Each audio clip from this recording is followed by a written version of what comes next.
Os revolucionários russos pegaram a cor vermelha dos franceses.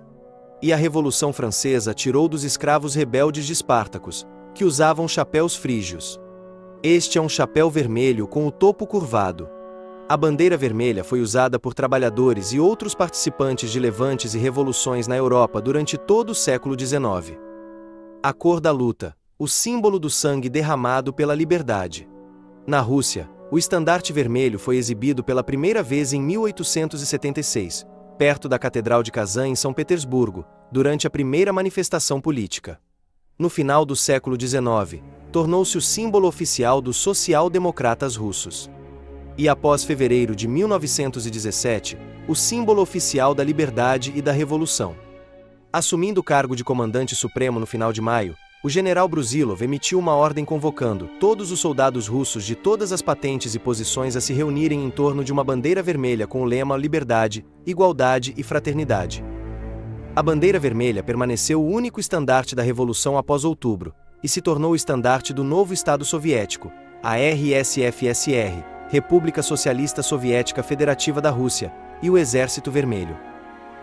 Após outubro de 1917, a maior parte da população aceitou os objetivos estratégicos propostos pelo governo bolchevique, expressos em slogans compreensíveis: paz para os povos, terra para os camponeses, fábricas para os trabalhadores, todo o poder para os sovietes.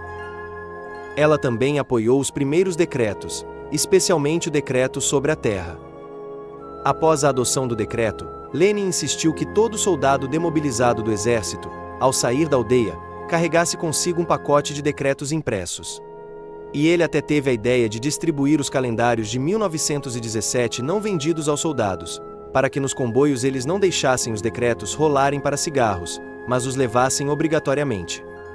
Os líderes da Revolução, embora não tivessem experiência militar anterior, eram pessoas decisivas e corajosas, com uma vontade de ferro. Os líderes bolcheviques passaram pelas idiotes subterrâneas, pela prisão, pela primeira Revolução Russa de 1905. O apoio dos bolcheviques, a Guarda Vermelha, contava com mais de 450 mil pessoas, mas estava mal armada, não tinha experiência de combate nem comandantes competentes. O governo soviético decidiu construir forças armadas completamente novas. Em 15 de janeiro de 1918, foi adotado o decreto sobre a criação do Exército Vermelho de Trabalhadores e Camponeses, RKKA. Eles queriam construir um exército com base nos princípios de voluntariedade e abordagem marxista, para que os inimigos da Revolução não penetrassem ali. No entanto, o princípio voluntário não contribuiu para o fortalecimento da disciplina. O governo mudou sua abordagem e adotou o princípio tradicional de formação do exército, a convocação total. Leon Trotsky se torna comissário do povo para os assuntos militares e presidente do Conselho Militar Revolucionário. Sua experiência de combate era zero, mas foi ele quem tornaria o Exército Vermelho invencível em 2,5 anos. Trotsky insistiu na mobilização total. Em 29 de maio de 1918, foi emitido um decreto sobre a transição para a mobilização total dos trabalhadores e dos camponeses mais pobres para o Exército Vermelho de Trabalhadores e Camponeses. Um mês depois, o 5º Congresso Geral dos Sovietes da Rússia aprovou a primeira Constituição da RSFSR. Desde 18 de agosto, Trotsky passou a acompanhar o progresso do Exército Vermelho a partir do vagão de seu trem. Por 2,5 anos, apenas de acordo com dados oficiais, ele viajou mais de 100 mil quilômetros. Juntamente com Trotsky, o secretariado, a gráfica, a estação de telégrafo, o rádio, a estação elétrica, a biblioteca, a garagem e a casa de banho estavam constantemente nos vagões de seu trem. A disciplina foi imposta por Trotsky com extrema crueldade. Seu ordem: se alguma unidade recuar sem permissão, o comissário da unidade será o primeiro a ser fuzilado, o segundo, o comandante. Em Siviaches, ele fuzilou até 40 comunistas de um regimento de operários que haviam abandonado suas posições. Após o decreto sobre a convocação da população masculina entre 18 e 40 anos, na primavera de 1919 já havia 1,5 milhão de pessoas no Exército Vermelho. Até o final deste ano, cerca de 3 milhões, e até o final de 1920, até 5 milhões. O novo exército estava em grande necessidade de pessoal de comando treinado, e era impossível formá-los rapidamente. Portanto, começou-se a recrutar amplamente antigos oficiais do exército czarista. Quase 400 generais czaristas e dezenas de milhares de oficiais se juntaram ao Exército Vermelho. Esse é o mesmo número de pessoas que lutaram nas fileiras dos guardas brancos. Não revolucionários honrados, mas oficiais da velha escola foram colocados em cargos militares responsáveis. Eles eram chamados de especialistas militares, peritos militares. Dos 20 chefes de frentes, 17 eram oficiais do exército czarista. E os chefes de Estado-Maior sob eles eram velhos oficiais, sem exceção. Ao mesmo tempo, permanecia a questão: o ex-oficial trairia, se juntaria aos brancos? Para aumentar a resistência moral das tropas vermelhas, bem como o controle sobre os especialistas militares, na primavera de 1918 foi criada a instituição dos comissários militares no Exército Vermelho.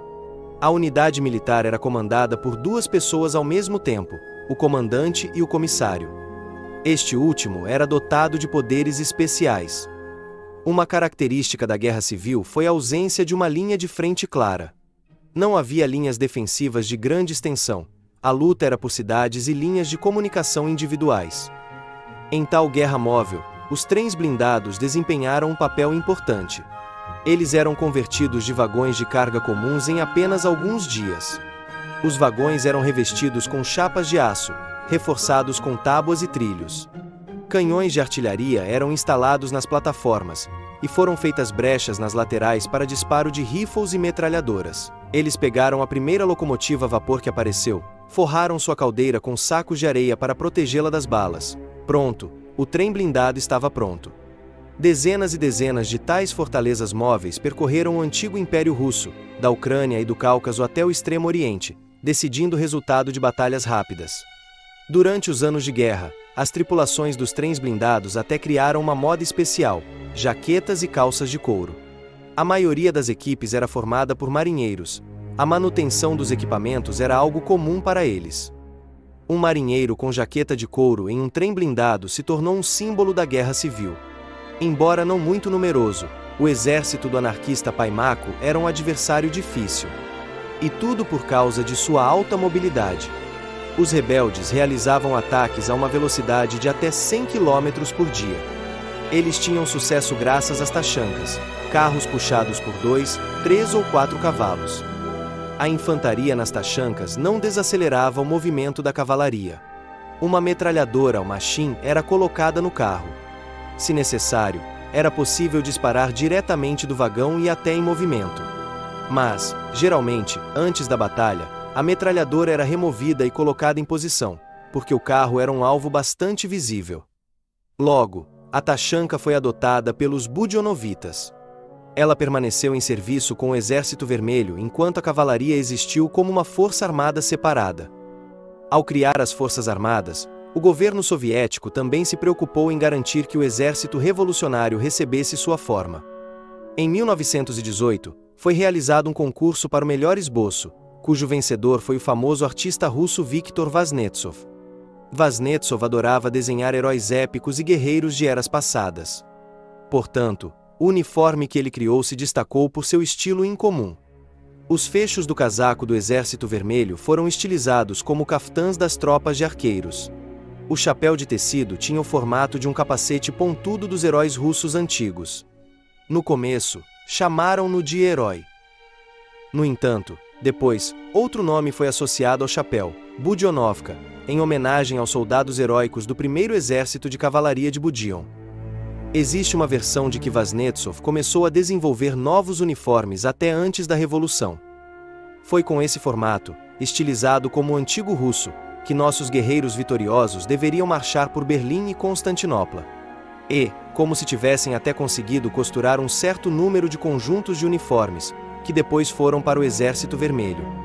A necessidade de celebrar os feitos dos soldados e comandantes do Exército Vermelho já era sentida durante a Guerra Civil. No início, a jovem República Soviética não tinha suas próprias ordens, por isso, para distinções na frente, eram premiados com armas caras, sabres ou revólveres, ou presentes valiosos. No outono de 1918, foi decidido criar sua própria ordem revolucionária. Elas se tornaram a Ordem da Bandeira Vermelha, mais tarde a Ordem da Bandeira Vermelha, que estabeleceu as bases para o novo sistema de premiação soviético. Elas eram concedidas por coragem, bravura e dedicação demonstradas na defesa da pátria socialista. Vasily Chapaev, Semyon Budyonny, Mikhail Frunze, Grigory Kotulski, Nikolai Chochors, Sergei Lazo. Esses e outros nomes dos heróis da Guerra Civil na URSS eram conhecidos desde a escola. Esses comandantes vermelhos se tornaram romantizados, livros foram escritos sobre eles, filmes foram feitos. Chapaev foi lançado em 1934. As filmagens foram concluídas 2 semanas antes da estreia. Não teve tempo de lançar os cartazes, mas desde a primeira exibição, o filme causou um alvoroço incrível. Vasily Ivanovich se tornou um dos personagens mais populares do cinema soviético e o herói de inúmeras piadas. Na verdade, o sobrenome do comandante de divisão era diferente, Chapaev.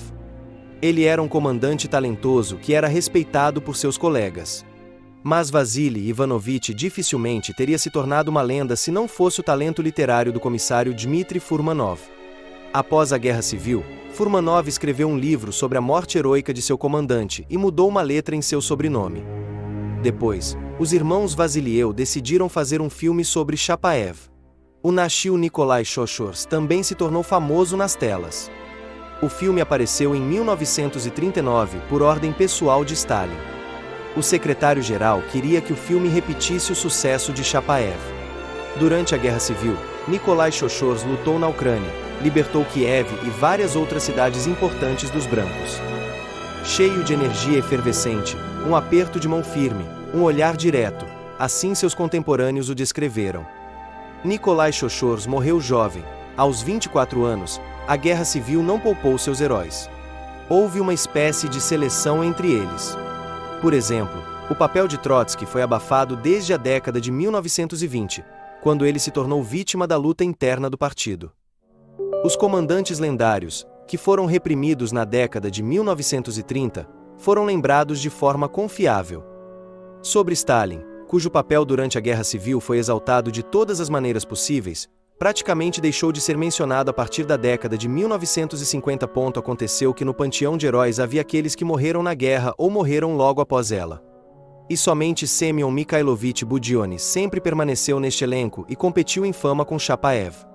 Um experiente e carismático sargento com um arco completo de São Jorge e um enorme bigode colorido, no início da Guerra Civil, comandou um destacamento de cavalaria vermelha em batalha.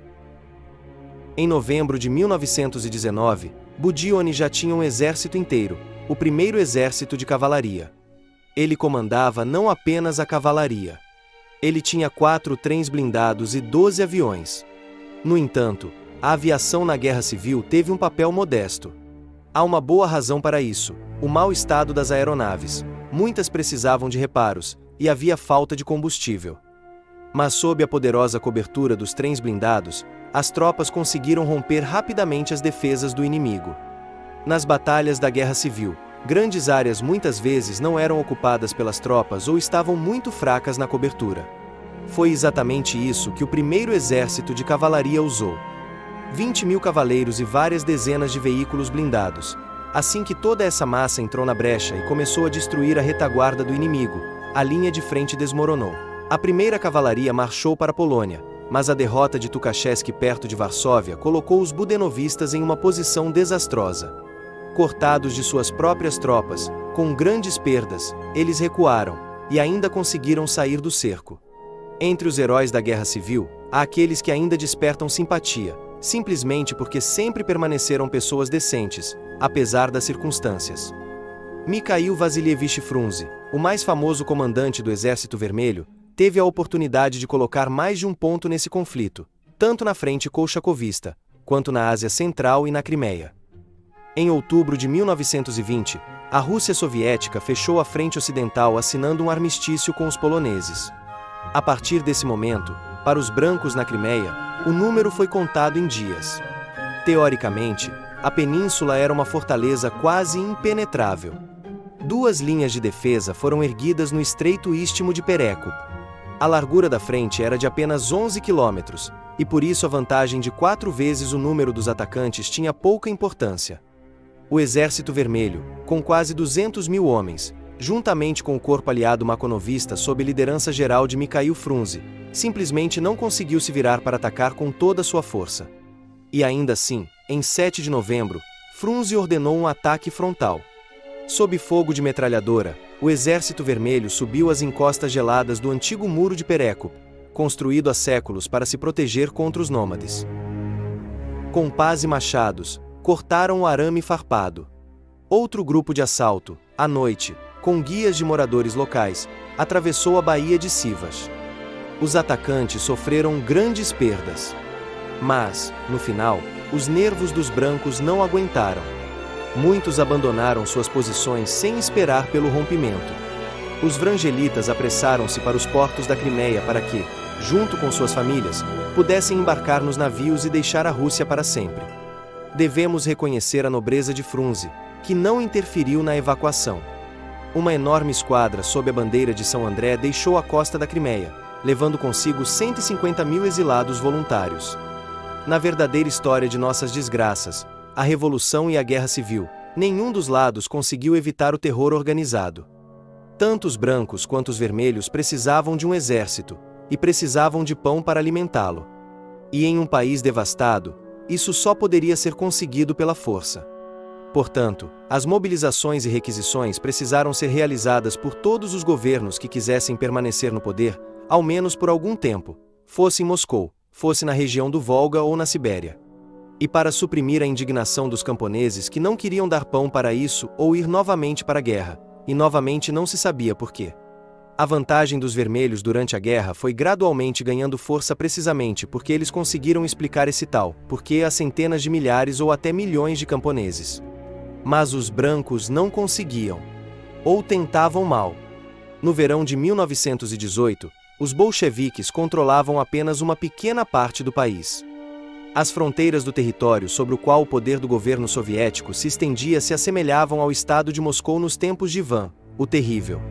No entanto, 4 anos depois, quase todas as terras do antigo império, exceto a Finlândia, os estados bálticos e a Polônia, juntamente com a Ucrânia Ocidental e a Bielorrússia Ocidental, foram reunidas em um novo estado. Em 1922, o Extremo Oriente voltou para as mãos do governo central. Isso marcou o fim da Guerra Civil. Nos anos de fome, o Exército Vermelho alimentou e prometeu uma vida melhor. Eles acreditavam nos bolcheviques. E aqueles que não queriam acreditar foram forçados a fazê-lo. Falando sobre as razões da vitória dos vermelhos, os historiadores certamente lembrarão que o controle sobre as duas capitais e as regiões centrais do país permitiu que o Conselho dos Comissários do Povo se apoiasse em grandes recursos humanos para repor o Exército Vermelho, usasse as reservas militares do antigo exército czarista, bem como uma rede relativamente desenvolvida de comunicações para o deslocamento de tropas para as direções ameaçadas. As forças dos opositores ao poder soviético estavam divididas territorial e politicamente, e a ajuda estrangeira a eles era insuficiente para alcançar uma vantagem decisiva. Em uma certa perspectiva, a intervenção estrangeira prejudicou mais os brancos, eles pareciam capangas dos interventores. E o Exército Vermelho libertou a pátria. Por fim, havia simplesmente mais vermelhos.